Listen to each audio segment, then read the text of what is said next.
Yes. Could you, Swamiji, tell something about Sarupa Samadhi? Oh, that's nice. Too big word.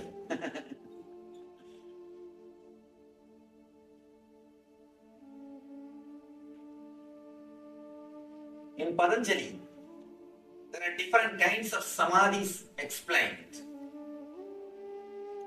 Savikalpa Samadhi, Nirvikalpa Samadhi. This Swarupa Samadhi word is used in 4 places. Let me give you the brief explanation where all this Swarupa Samadhi's word is used. If you meditate on some Rupa of God and just become one with it, you don't have any other thought except that form, you reach the state of Swarupa Samadhi. In Swarupa Samadhi, there are few, I can say, types. There are few types of Swarupa Samadhis. You become part of that energy, or you become one with that energy. This is called, in Sanskrit they say beautifully, Sarupya Samadhi, Sayujya Samadhi, or Salokya Samadhi, Samipya Samadhi. Salokya means, for example, if you are meditating on Vishnu, if you are given the state, or if you are given the place in Vishnu Loka, it is called Salokya. If you are given the nearness, it is called Samipya. If you are given his own form, it is called Sarupya. If you just become one with him, it is called Sayujya. Of course, these are deeper levels. There is no need for us to do research on all these things. Just follow any one method, simply you will reach the goal. Instead of analyzing too much about the goal, if we work on the path, that will be really helpful for us. Next. You talked about experience the truth. What are your suggestions for dealing with the truth? Dealing with the truth is what I call experimenting with the truth. First thing, we are not so matured to deal with the truth directly. Always we need buffer springs. In the car, we have buffer springs so that we will not have the shock of the roads. The shock of the road will not be felt by us. We have a buffer spring. Just like that in the life also, continuously we keep buffers. The fantasies are the buffers. Hopes are the buffer spring. Continuously we keep ourselves away from the truth. We don't directly face the truth face to face. We don't deal the truth face to face. We say, no, this is, today it may be like this, but tomorrow it will change. Day after tomorrow, it will change. Only kids need time to dream. Kids need a lot of time to dream to cope up with the reality. Even after becoming a mature person, still, if you have the habit of dreaming to cope up with reality, please be very clear, we are childish. We are not childlike, childish. I use the word mature person to a person who can directly deal with the reality, who can directly deal with the truth without having fantasies or hopes. If you can, if you are matured enough to face the truth as it is, without trying to give the sugar coat or without trying to postpone, no, tomorrow things will change. No, after some time things will change. I think there is some hope. If you are continuously postponing with your fantasies and hopes, we are immature people. Maturity is nothing but the ability to face the truth as it is, to deal the truth as it is, without any hopes, without any fantasies. See, continuously people fantasize about heaven just because they are not able to face the truth of the present moment.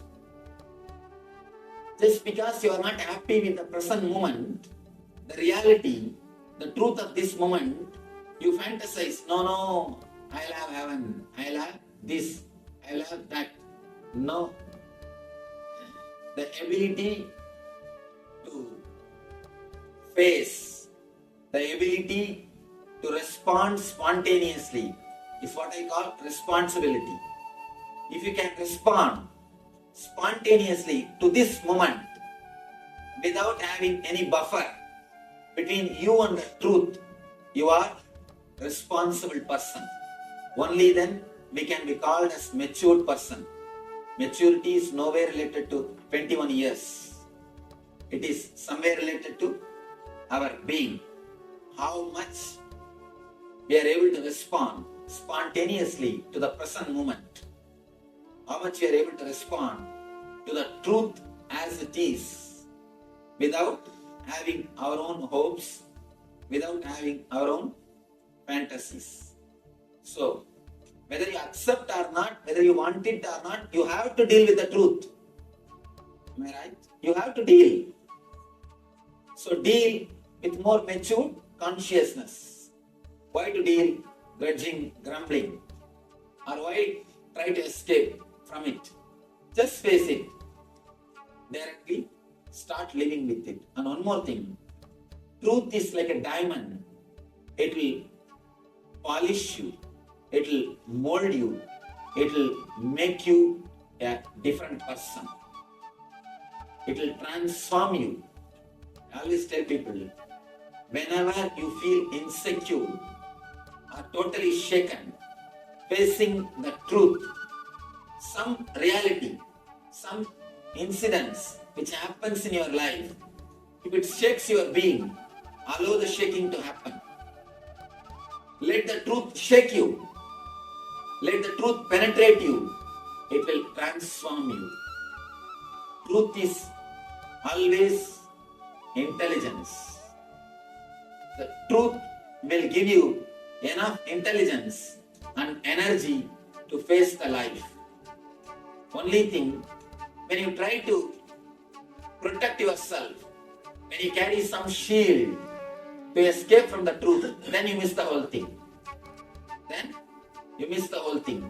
If you hide yourself through some entertainment programs, some way turning yourself away from the reality, then you miss the whole thing. Whenever your being is depressed, whenever you face low mood, face it. Don't escape from it.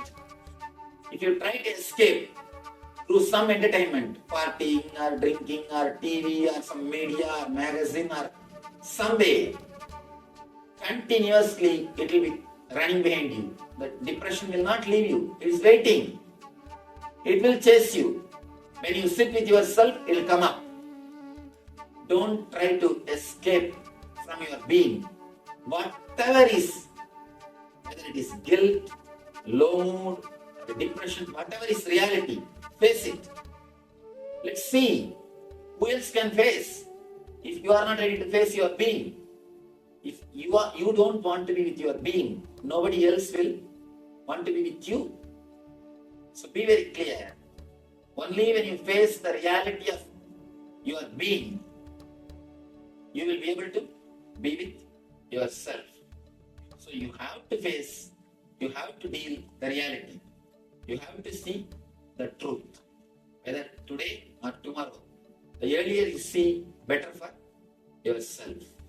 All of these are steps, or what I call steps, or exercises, just like you do physical exercises to strengthen the body.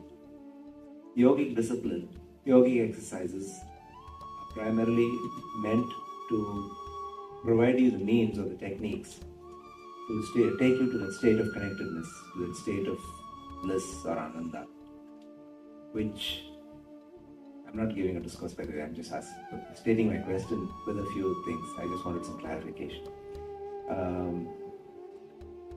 To help us achieve that level. So these are the various disciplines. Now we have so many different schools, like Swamiji, you pointed out there are so many masters that we search for, come across. Sometimes things will work, sometimes things don't work. And we take all of these different experiences. My question in simple words is, are all of these different paths meant to take you to that same state of awareness or bliss or connectedness? And is that the main purpose of all of these yogic disciplines, meditation techniques, etc.? The second thing that I wanted to ask you, if I can get your permission, is to also explain the state of connectedness and the levels of consciousness in terms of waking consciousness, sleeping consciousness, because you mentioned this in the very first lecture about the dreams and the projections and of the energies. In terms of waking consciousness, sleeping consciousness,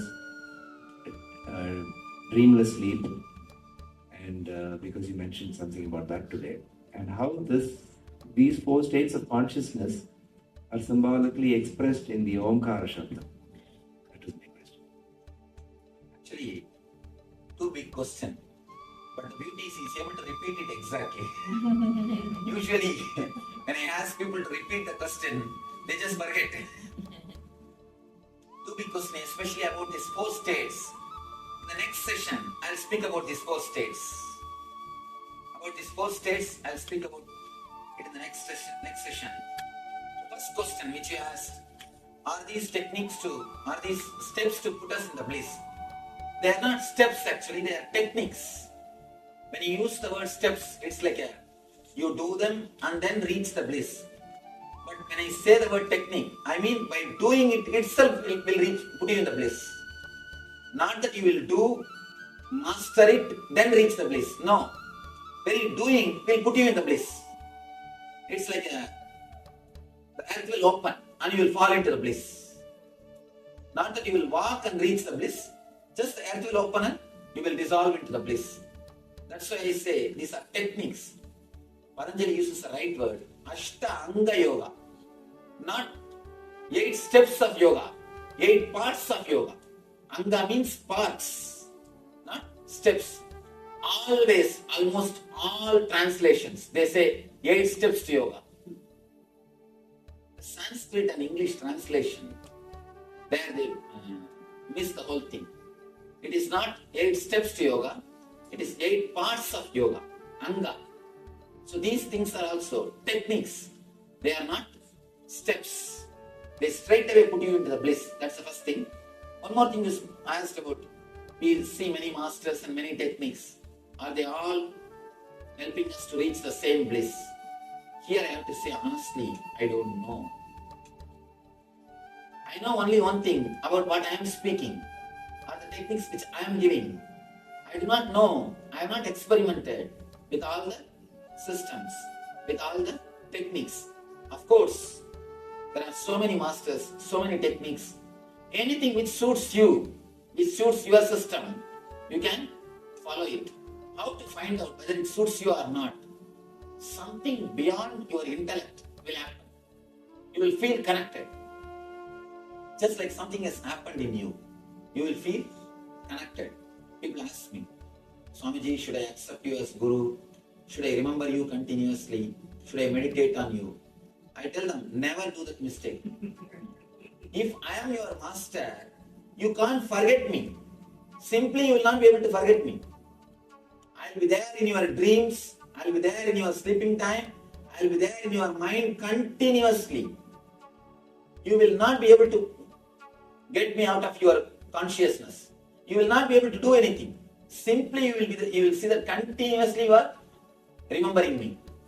The remembering or accepting master or following a system, all these things should happen, should never be done. All you can do is try to have the courage to experiment with the truth. Try to experiment with some techniques or something which you think as truth. Do that much is enough. That much is enough. More than this, everything should happen. If you do it, it will not be having the same result. It will not be beautiful like it's happening. The higher things should happen. So just search, continue to search. At some point, with somebody, something will click. You will feel deeply connected and you will simply feel that he is the person for you. You will simply follow him. Something will say from your being, beyond your intellect. That's right. He is the right person. That's the right technique for you. Till then, whatever you think as truth, whatever you know as truth, according to your logic, work with it. Just try to experiment with it. Go behind the logic. You will end in intuition. Actually, intuition is not something against the intellect. It is the peak of intellect. You will use your intellect as much as possible. You will put your intellect to the maximum use, and automatically you will experience the space beyond intellect, what I call intuition.